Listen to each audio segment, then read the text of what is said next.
Here is the reading for July 28, 2026. The rolling 30-day window holds 706 screen signals. The window added 3 net signals. Intelligence added 2 and network added 1. Material and diversity were unchanged. About 23.5 screen signals a day made this window. The totals are material 133, intelligence 396, network 87, and diversity 90. The current shape is widening material, widening intelligence, concentrating network, and concentrating diversity. The pressure point carried forward is Altman flags a singularity-like shift, regulators lag behind.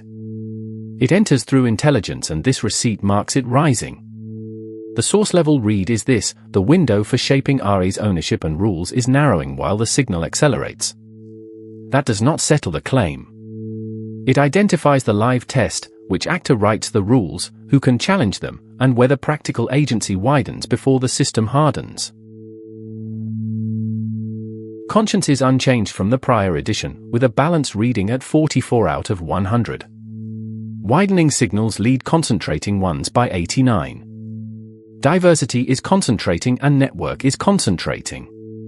A balanced score does not answer the governance question around Altman flags a singularity-like shift, regulators lag behind. Watch whether the rules are visible, affected people can challenge them, and practical benefit moves beyond the owners. Today's discipline is not to echo Altman flags a singularity-like shift, regulators lag behind.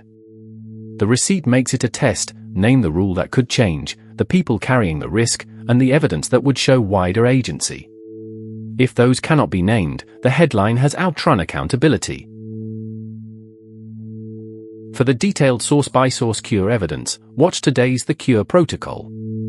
The link is below this video, where the fresh research, limits, and next targets are laid out in full.